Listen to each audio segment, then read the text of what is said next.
Anyway mga kababayan, ito pag-usapan na po natin etong nakita po nating balita na kung saan mga kababayan, sabi po dito sa The Manila Standard, eto daw, Pinoy binitay sa Saudi Arabia ayon daw po dito sa DFA. Sabi po dito mga kababayan, isang Pilipino ang binitay sa Kingdom of Saudi Arabia dahil sa pagkitil sa isang Saudi national. Ayon sa Department of Foreign Affairs or etong DFA nitong Martes. Sabi pa dito mga kababayan, ito daw, no official information from Saudi authorities yet but yes, our embassy in Riyadh report that there was execution. It was for murder of Saudi national over money, sabi ni DFA Undersecretary Eduardo De Vega.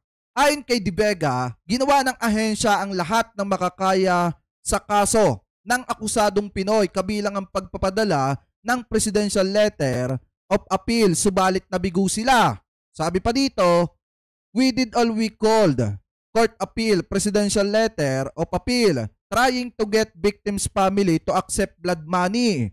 And the end of our efforts were not successful as the victim family wanted the death penalty instead of accepting blood money, aniya pa. So kung titingnan po nating mabuti mga kababayan, ginawa naman lahat ng gobyerno po natin para maisalba yung isang kababayan natin na nakocommit ng krimen dyan po sa bansang Saudi. Ngayon, kung titingnan pa rin natin mga kababayan, dumating pa nga sa point na nagbibigay yung ating bansa ng blood money kapalit po ng buhay nung nabiktima ng isa nating kabayan dyan. Ngunit tinanggihan po yon nung pamilya mga kababayan nung namatayan. Ano po ngayon kung titingnan pa natin, sabi pa dito, eto pa daw, nirerespeto naman ng imbahada ang hiling na privacy ng pamilya ng Pinoy. Sa isang ambush interview naman kay Pangulong Ferdinand Marcos Jr. ilang oras bago tumulak sa 44th at 45 ASEAN Summit, ang related summit sa Vientiane, Lao PDR, sinabi niya na halos 5 hanggang 6 na taon nilang inilaban ang kaso ng Pinoy. So ibig sabihin mga kababayan, hindi lamang po bago yan. Napakatagal na panahon na po niyan, panahon pa ni Digong mga kababayan, yang usaping yan, yang kaso pong yan, ibig sabihin, napakatagal na pong usaping yan. At kahit si Duterte nung panahon po niya mga kababayan ay wala po siyang nagawa dyan. Ngayon kung titingnan po natin, ang pinapalabas kasi ng mga DDSet dito, isinisisi nila kay PBBM kasi wala daw pong nagawa si PBBM para isalba at iligtas etong isa nating kabayan na nahaharap po sa bitay. Mga kababayan, ano po dyan sa Saudi Arabia. Sabi pa dito, nalaman lang niya ito nang manungkulan sa pwesto at sinabi sa kanya na matagal na ang naturang kaso. May maliit lamang aniya silang magagawa at wala na silang pagpipili ang gawin, bagamat umapila pa rin sila sa mga kaibigan nila sa Saudi na mayroong mabubuting puso para muling suriin ang kaso para masiguro na tama ang hatol. Tiniyak naman ni Marcos na ibibigay ang lahat ng kailangan legal para maiuwi dito sa bansa ang bangkay ng Pinoy. Nagpahayag naman ng pakikiramay at dasal si Pangulong Marcos sa pamilya ng nasawi. Mga kababayan, ano po, so sabi pa dito, kung titingnan nyo, eto yung balita patungkol po dyan sa usapin pong yan. Kasi nga isinisisi kay PBBM, yan pong naging hatol sa isa nating kabayan dyan po sa Saudi Arabia. Ano po, so ngayon, eto, pakinggan natin, etong nakita nating balita galing po sa GMA News. Sabi po dito mga kababayan, itinuloy na nitong Sabado ng Kingdom of Saudi Arabia ang parusang bitay sa isang Pilipinong naaresto. Ito daw, sa salang pagkitil ng buhay ng isang Saudi national. Ngayon, ito, i-play po natin yung balita. Itinuloy na nitong Sabado ng Kingdom of Saudi Arabia ang parusang bitay sa isang Pilipinong inaresto dahil sa pagpatay. Ang Migrant Workers Department inaayos na ang pag-uwi sa kanyang mga labi. At nakatutok si Joseph Moro. Dahil sa away pera, kaya pinatay sa pamamagitan ng pangmamartilyo ng isang Pilipino sa Saudi Arabia ang kasosyo niyang Saudi Arabia noong taong 2020. The victim was asking... Dahil pala ito mga kababayan sa away pera at itong kaso pong ito 2020 pa. Ibig sabihin, presidente pa lamang po mga kababayan, itong si Duterte, talagang mainit na usapin na itong kaso pong ito at hindi na po ito bago. Mga kababayan, kaya nga nakakapagtaka, bakit sinisisi nung mga taga-suporta ni Digong etong pagbitay mga kababayan dito sa isang Pinoy na kababayan natin dyan sa Saudi Arabia kay PBBM. Nung panahon pa naman ni Duterte, pinag-uusapan na po yan mga kababayan. At kahit si Duterte, wala pong nagawa para isalba yung isa nating kabayan. Ano po, so ngayon, ipagpatuloy pa natin. Our kababayan for his share in the profits or something, and they had a money dispute, and that led to the confrontation. Pleaded guilty to the crime. Tinangka pa raw niyang ipadala sa Pilipinas ang labi ng biktima pero nahuli lamang sa pantalan. Sinintensyahan siya ng bitay noong 2022. Pero napospone niya noong 2023 dahil sa sulat ni Pangulong Bongbong Marcos sa hari ng Saudi Arabia. Kita niyo mga kababayan ha, dapat pala noon pa lang iaano na po ito, iaharap na sa execution. Kaso nga lang ang problema mga kababayan, naalintana kasi nga sumulat si PBBM dito po sa hari ng Saudi Arabia. Kaso nga lang ginawa ang lahat ng mga kaibigan ng ating bansa diyan sa Saudi Arabia para mailaban itong kaso ng isa nating kabayan. Kaso mga kababayan, hindi po talaga tinanggap ng pamilya. Kasi ang batas kasi mga kababayan dito, may tinatawag silang nasan yon? May tinatawag silang retribution, execution mga kababayan. Kung titingnan po natin, yan yung sinasabi na pangil sa pangil, mata sa mata. Kung ano yung ginawa mo dun sa isang tao, kailangan yun din yung pagbayaran mo. Kung buhay yung inutang mo, buhay yung kabayaran. Mga kababayan, at siguro naman, dun sa mga kababayan natin Pilipino, alam nyo naman kung ano ang batas ng Saudi Arabia. Uso po sa kanila mga kababayan, yung death penalty. Na kapag ikaw ay nakakumit ng isang crimes tulad na lamang mga kababayan ng murder, drugs trafficking, including smuggling at sexual offense mga kababayan, automatic mahahatulang ka sa kanila ng kasong kamatayan. Kasi ito po yung sinasabi dito, Saudi Arabia and the death penalty. Everything you need to know or dapat mong malaman, what crimes can you get the death penalty for? Murder, drugs trafficking including smuggling, sexual offense mga kababayan. Kaya nga kung titingnan natin kung si Kibuloy nakakumit mga kababayan ng pang-aabuso, yung sexual offense dyan sa Saudi Arabia, baka nabita yan dyan. Buti na nga lang mga kababayan, sa ibang bansa siya gumawa ng kababalaghan at dito sa Pilipinas. Pero kung sa Saudi siya inabutan, dyan siya nakagawa ng kababalaghan, baka mabitay din yang si Kibulok na yan. Ngayon kung titingnan po natin, since 2020 pa yan, dapat hindi nila isisiyan kay PBBM. Dapat hindi sila magpakalat ng black propaganda na kung saan pinalalabas nila mga kababayan na walang ginawa ang ating presidente para maisalba etong isa nating kabayan sa bingit ng parusang kamatayan dyan po sa Saudi Arabia. Dahil kung matatandaan nyo, kung titingnan po natin mga kababayan, nung panahon ni Duterte, meron ngang inilabas ang Indonesia. Ano yung sinasabi ng Indonesia mga kababayan? Na binigyan mismo ng pahintulot ni Duterte na bitayin etong si Mary Jane Veloso.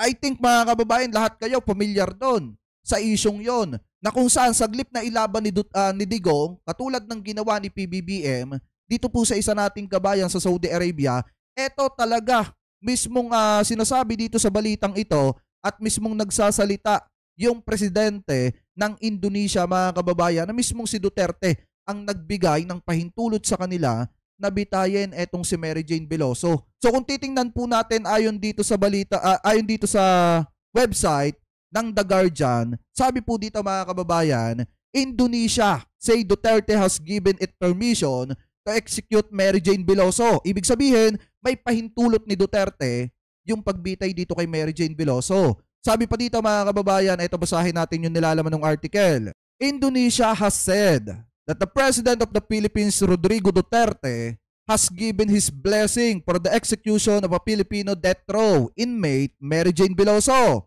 President Duterte said, please go ahead if you want to execute her. The Indonesian President Joko Widodo said on Monday.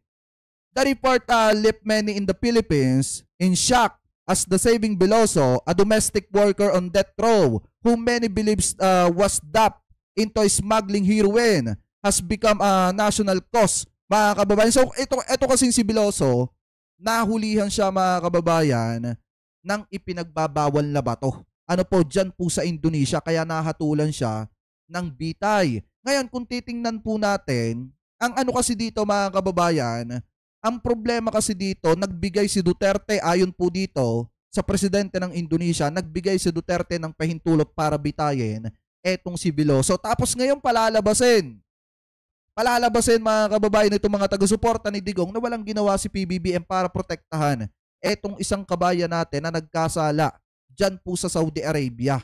Tapos pinapalabas pa nila na buti pa daw etong si Duterte, marami daw nagawa para daw maisalba mga kababayan yung isang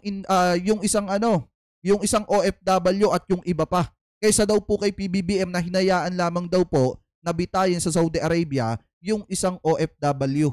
Mga kababayan, kasi kung titingnan natin, alam nyo naman na napakahigpit ng batas dyan po sa Saudi Arabia. Pag hindi talaga nakipag-areglo sa inyo ang pamilya ng nabiktima ninyo, lalo na at kung buhay yung kinuha ninyo, automatic yan mga kababayan, mahahatulang ka talaga, lalo na kung makikitang may probable cause, mahahatulang ka talaga ng death penalty, ng kaso ng kamatayan. Mga kababayan, ano po, dyan sa Saudi Arabia. Kasi sobrang higpit ng bansang yan, lalo na kung ikaw ay pasaway na OFW, ano po, at makukumit mo yung mga kaso na talagang magiging dahilan para mahatulang ka ng bitay. Ano po ngayon, ipagpatuloy pa natin to. Yun man, itinuloy nitong Sabado ang pagbitay sa Pilipino sa pamamagitan ng kisas o retribution. Eye for an eye in a sense. If you kill somebody, kisas means you will also be executed. Alinsunod sa hiling ng pamilya ay hindi na siya Yan yung tinatawag mga kababayan na na retribution execution. Mata sa mata, pangil sa pangil. Ika nga mga kababayan, kung ano yung kinuha mo, yun yung kapalit. Kung buhay yung kinuha mo sa kanila at hindi nakipag-areglo sa yung pamilya, hindi tinanggap yung blood money mga kababayan, wala kang magagawa kung hindi tanggapin yung kaparusahan mo. Kasi yan talaga mga kababayan, ang batas ng Saudi Arabia. Pag hindi nakipagkasundo sa yung pamilya, automatic, mahahatulang ka ng death penalty. Ano po, ipagpatuloy pa natin. Pangalanan. Ayon sa DFA, ginawa ng gobyerno ang lahat tulad ng pag-alok ng blood money para sa kapatawaran ng biktima ng pamilya. Tumanggi ang pamilya ng biktima na harapin ang kinatawan ng Pilipinas at tinanggihan naman ng Pilipino ang alok na makita ang pamilya niya sa huling pagkakataon. Diba? Ayan napakaliwanag mga kababayan. Kung titingnan yung mabuti, ginawa ng gobyerno ang lahat. Ginawa ng ating gobyerno ang lahat ng makakaya. Sumulat si PBBM. Kaya nga kung titingnan nyo dito sa balitang ito sinabi na dapat noon pa lang ibibitayin na. Kaso nga lang naalintana kasi nga sumulat si PBBM dito po sa hari ng Saudi Arabia. Kaso nga lang kahit sumulat ang presidente, kung talagang ang sinusunod nila ay yung batas nila mga kababayan na tayo makipag-areglo ng pamilya, kahit pa presidente ng Pilipinas yan, wala yang magagawa para isalba yung isang Pilipino na nagkamali na kumuha ng buhay ng isang Saudi Arabian citizen. Mga kababayan, ano po ngayon kung titingnan natin din, nag-alok pa nga ang gobyerno natin ng blood money. Kaso tinanggihan talaga ng pamilya kasi gusto nga nila makuha yung justice mga kababayan sa pamamagitan na kung ano yung ginawa sa kapamilya nila, yun din dapat ang ihatol dun sa taong yon. Ano po ngayon, ipagpatuloy pa natin. Our thoughts and prayers are with them. We will there is nothing that one can do to make it whole, but we will do our best.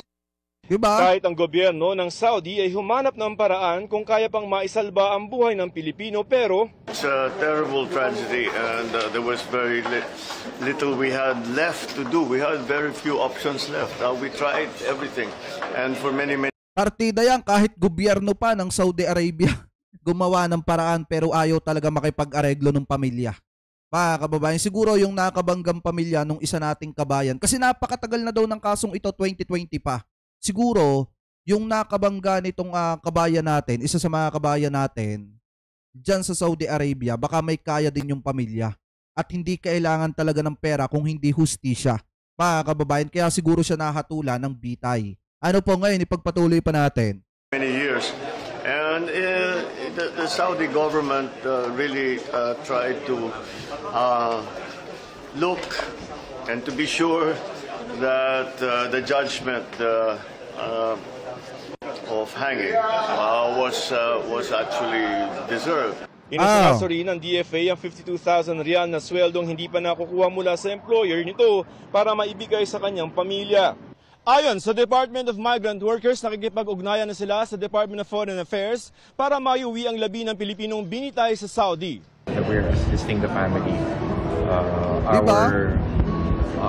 The DMW has visited the family. I'm sure they are supportive. Sa tala ng Hindi kasi mga kababayan sabi dito royal family siguro yung ginawan niya ng masama. Hindi kasi po kasi ang batas kasi talaga ng Saudi mga kababayan. Eto. Ang sinasabi kasi sa batas ng Saudi, Saudi Arabia and death penalty everything you need. What crimes can you get death penalty for? Murder, drugs trafficking, including smuggling, sexual offense mga kababayan. Yan yung magiging formulation para mahatulang ka ng death penalty.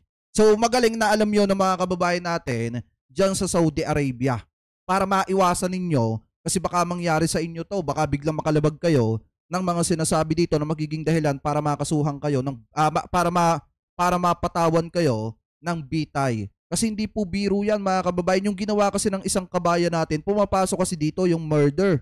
Sinubukan niya kasing itawid pa papuntang Pilipinas, or sinubukan niyang tumakas mga kababayan doon sa kasalanan na ginawa niya. Kaso nga lang ang problema, nahuli po siya mga kababayan sa pantalan. Ano po, kaya kung titingnan po nating mabuti, saglip na harapin niya itong kanyang kaso, tinakasan niya pa, tapos yung kaso niya pa napakabigat, buhay yung kinuha niya, natural, buhay din yung magiging kapalit dyan. Kasi napakatindi po talaga ng batas ng Saudi Arabia. Alam niyo kung tutuusin kung ang batas lang ng Saudi Arabia ay katulad, kung ang batas lang ng Pilipinas ay katulad ng sa Saudi Arabia, wala nang mga magluloko mga kababayan or gagawa ng karahasan sa kapwa po niya dito sa ating bansa. Kasi ang parusa, pagka kumitil ka ng buhay, ay buhay din ang kapalit.